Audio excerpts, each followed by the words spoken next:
Okay, I'm late.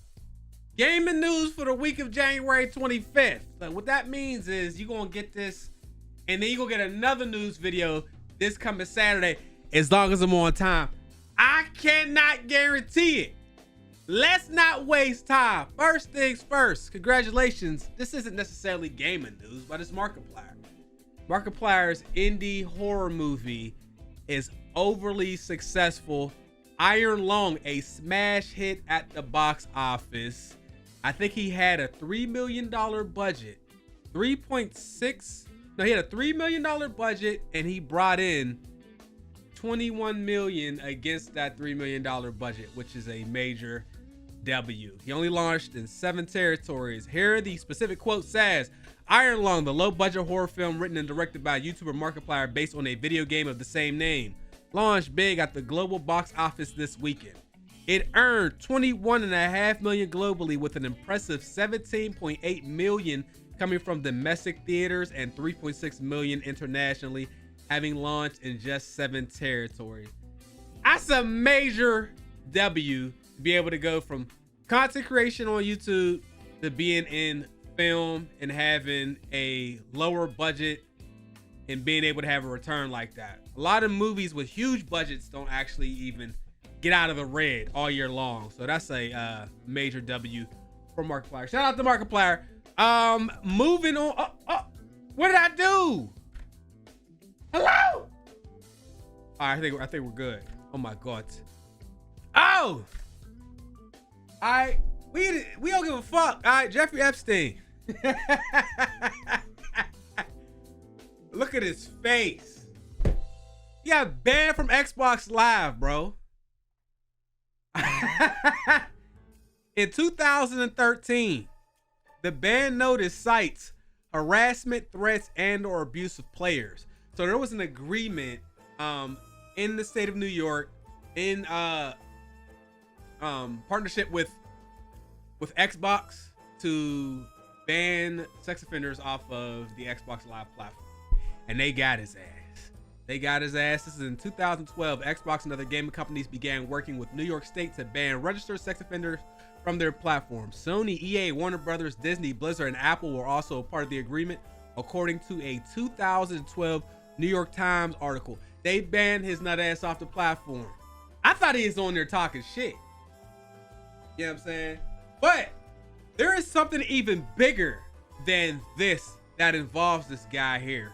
Bobby Kotick, the previous CEO or whoever of Activision, discussed microtransactions with Jeffrey Epstein.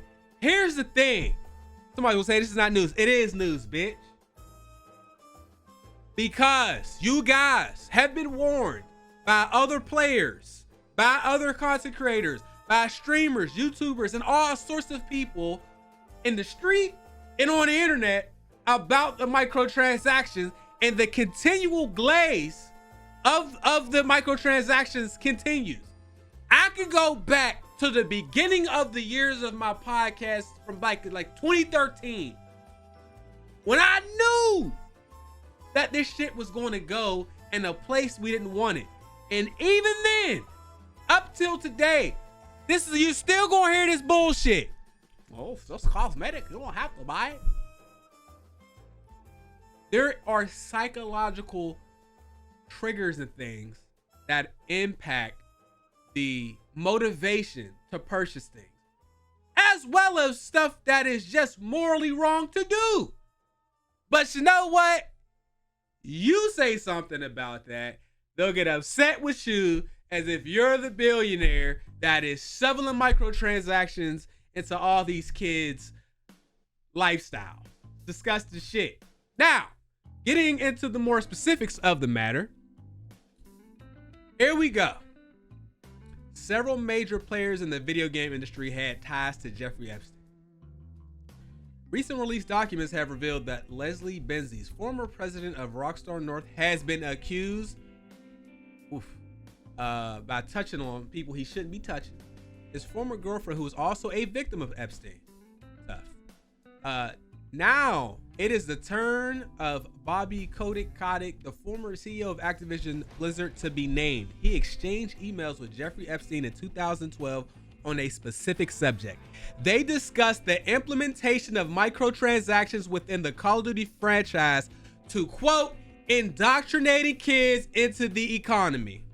Hold on. If you've been defending microtransactions for all these years, it's one thing to say it doesn't bother you. It's another when you get upset with people for pointing this shit out. Maybe you're not. But if you do it after today, then you are. All right. You see the bullshit. You thought people was just saying it to just say it. But there's a problem. And I know how bad it is because my nieces, nephews, they don't care about video games. They're constantly asking for V-Bucks and Robux. So it would seem that over a 14-year period that the implementation of microtransactions and the psychology behind getting kids to be directly involved in purchasing those was a complete success. Thanks to grown people sucking dick. Now, there's a place for microtransactions, obviously. You know, in some cases, in a lot of cases, studios are small and they're free to play and they make great products, and they know that the only way they will make money is to put out a great game for free, and then people like to buy stuff because the game is great. Versus companies who are releasing games for 70, 80, and God knows how much, and then having ads, banners everywhere, and then in-game purchases. And in some cases, without these purchases, you can't even compete, 2K. Pull up to that park with that 60 overall. There's going to come a time where we are all old, and all the people who are young, this will be the only world they know, is buying shit in video games for prices that are astronomical and outrageous. And just know that it was you that allowed it. I haven't played Highguard. Don't have an opinion about Highguard except for when they revealed it at the Game Awards, it wasn't something that looked like it was my kind of game, but that doesn't always mean anything, because there are plenty of games that I look at and like, maybe this isn't my kind of game, and then I actually play it and it is my kind of game. With this reveal, it wasn't anything that I felt like, okay, I gotta get on this quickly. Highguard is a free to play game. So the barrier of entry is nothing, which is good. Made by former developers over at Respawn. They had things to do. They were involved with Apex Legends, things like that. This article here says that Highguard has lost 80% of its Steam players in just 24 hours, published on January 28th. I'm extremely late. It is February 3rd when I'm doing this, which is why, like I said, I need to do 2 news videos this week to let y'all know what's going on.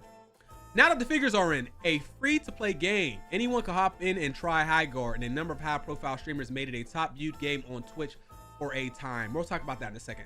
Highguard opened up with 97,000 concurrent players. Incredible. That's a really good number. A number I do not think it would have reached were it not for the Game Awards, because they did reveal this at the Game Awards, if I did not say that already.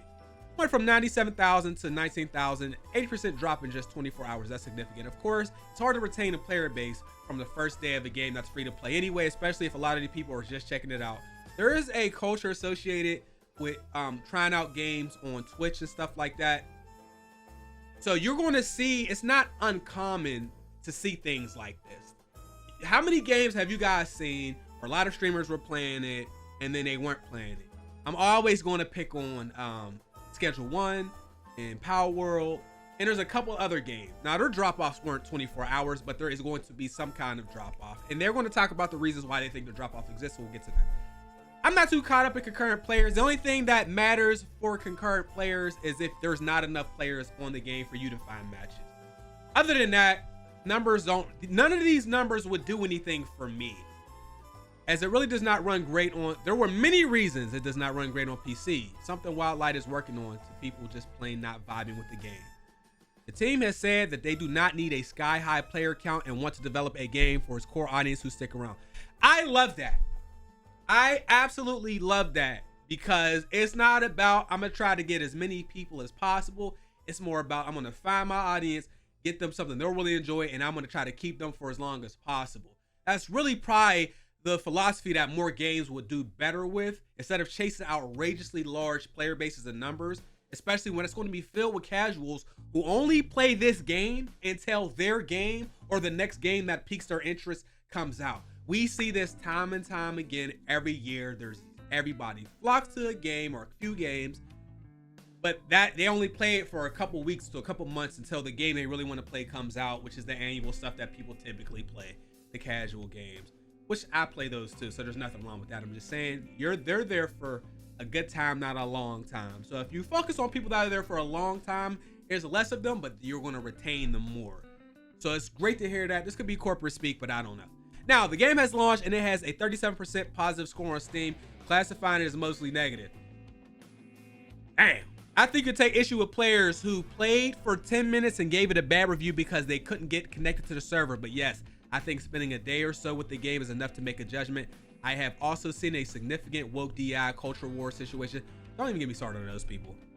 Typically, y'all know I go on a rant in the middle of a video in a minute. I ain't gonna do it about them people. I'm gonna say this though. Highguard, after watching the homies play, I'm really not like, oh, I need to play this. But I didn't need to play Valorant, and I didn't need to play CSGO, and I didn't need to play a lot of those kinds of games. I'm gonna kind of keep my eye on this. Like I said, it is free to play, so you have time to do it.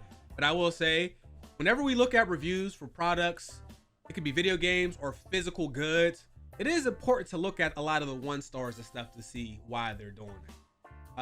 When you have people who only play a game for a few minutes and then they review bomb it, you're not going to get a real assessment. I'm not saying the assessment of the game is wrong. I'm saying it's hard to get a real assessment about any video game sometimes, because people have no problem if they have Spider-Man 2. Oh, they got a mission with a blind shorty, 1 star.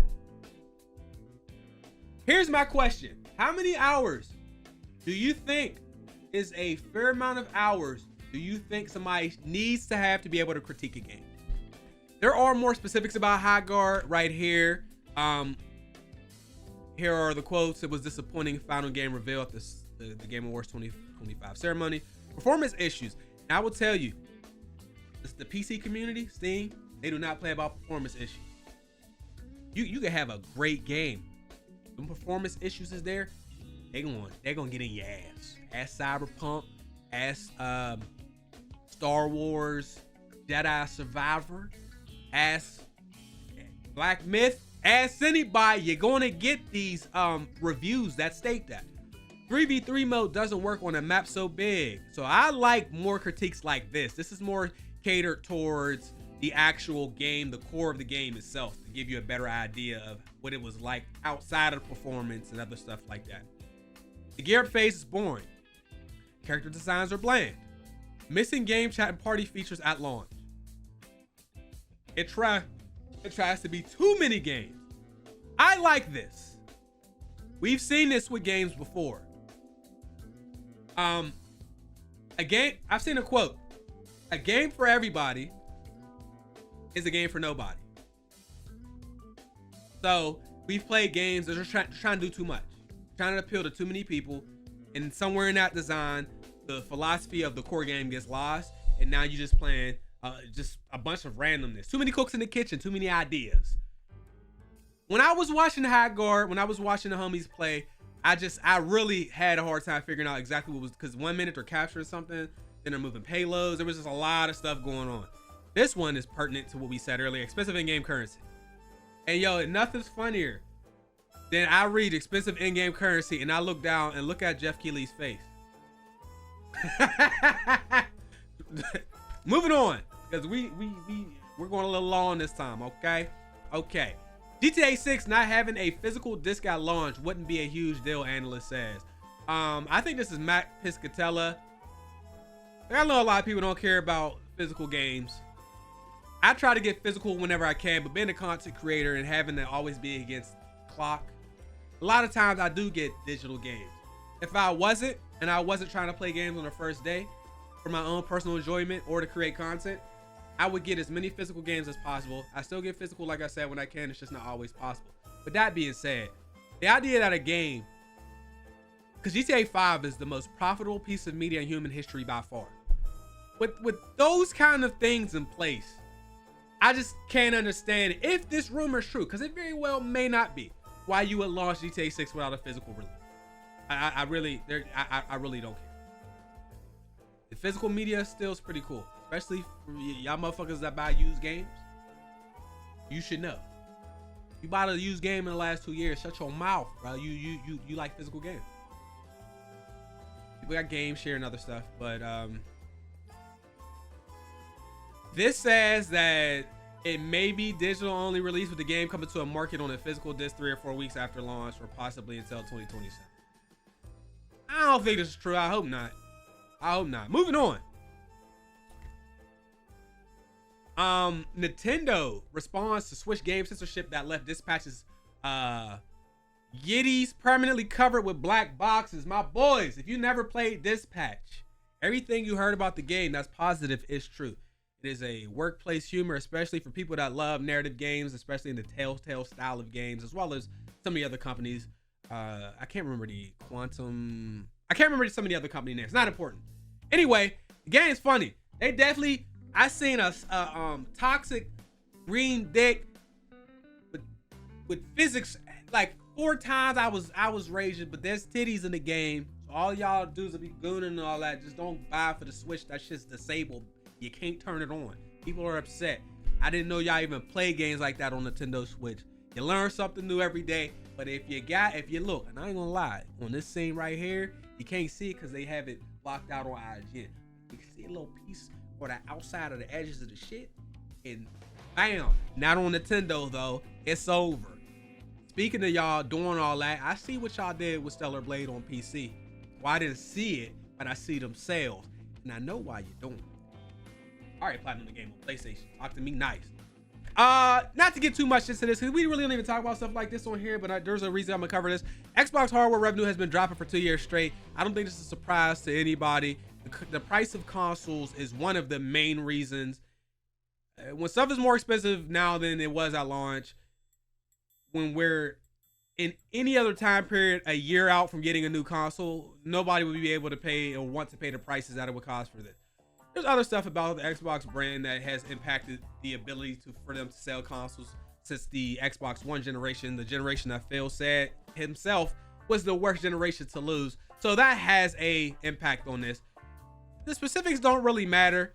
I did highlight some stuff, so I will read it to you. Last quarter, no, I'm not even reading that shit. Y'all can read it yourself. I put the articles in the description anyway. Now this is definitely kind of unique to Xbox.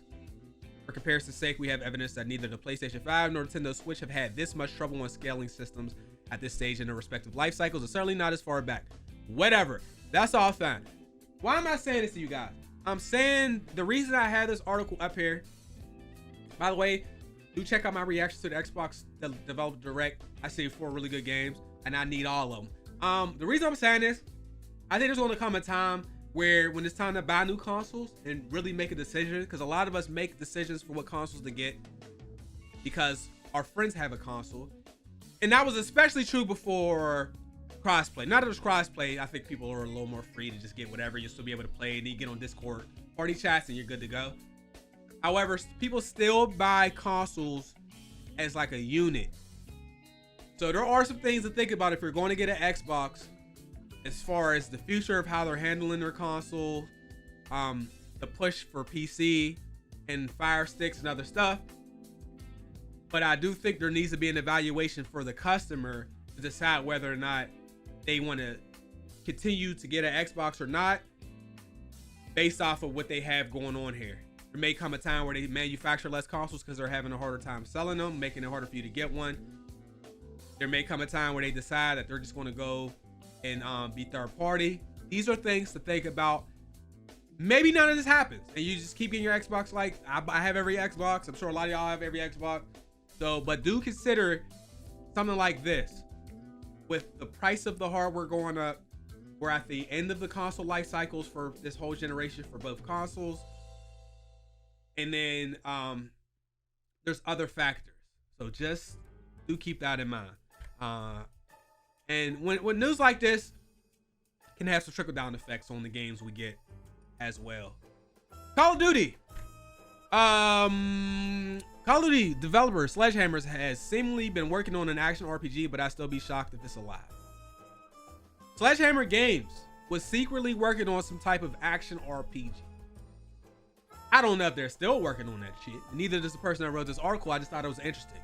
Sledgehammer Games has worked on Advanced Warfare, Vanguard, Modern Warfare 3, and they've assisted in other Call of Duty games for a couple of generations at the very least. It was never announced or anything like that. It's just something that basically popped up on LinkedIn. I just thought this was funny because I can't see Activision even putting this game out at all, at any capacity right now, because Call of Duty is in a rebuilding, rebranding phase. They did close the studios, they did shrink stuff. They're talking about merging studios because Black Ops 7 is not doing well by Call of Duty standards. Other games sold what Call of Duty has been selling, they would throw a festival. But by Call of Duty standards, it's not doing what they're used to doing for 2 games in a row now. So this has underperformed the last game.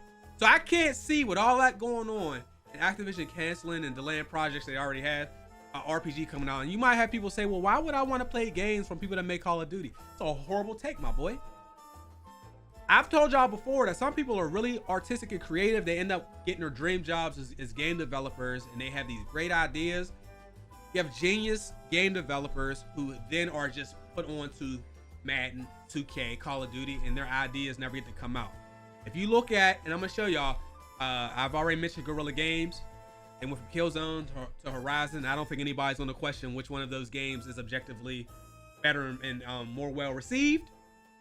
But the reason I bring this up, I know Treyarch is not Sledgehammer, but I just do want to show y'all, for example, that Treyarch at one point worked on all these games before they became the Call of Duty studio that we know them. Tony Hawk's Pro Skater, Spider-Man, Spider-Man 2. Yes, the Spider-Man 2 that everybody on PS2 loved. Ultimate Spider-Man. Then here comes the COD, Spider-Man 3, Spider-Man Web of Shadows, 007. And then at one point, Activision said, fuck it, we locked in. COD, just COD. Just nothing but COD. All right, so always take it easy when you hear a studio that works on one thing gets moved to something else that you don't think that they actually do. This is how the Forza devs are able to actually work on Fable, which looks incredible, by the way. All right, we went long today. I'm sorry, guys. Y'all gonna have to hold these. I think it was a Jeffrey Epstein rant that got me. Lastly, video game releases for the current week, which was February 1st, I believe. Yeah, do have some games finally. Deus Ex Remastered. Oh wait, that's not. I like Human Evolution and Mankind Divided. Not this. Neo, my boys. Neo 3, February 6th. My homie John Plays put me onto a game called Mugenics that I might look at February 10th. These are the 2 big ones that'll be coming out next week. Next week is from the 8th through the 14th. So we got a couple more we can look at. Yakuza Kiwami 3, I need that. Mario Tennis Fever, I need that. Reanimal, this is the guys who formerly made Little Nightmares. If you're wondering why Little Nightmares 3 is a little bit different, it's because it's not these guys. This looks more like their game. High on Life 2. Golly, we got some shit. Comment below. Tell me which game y'all looking forward to for the next week, guys. I think we're gonna wrap it up. I went long as fuck, bro. Y'all gonna have to hold these though.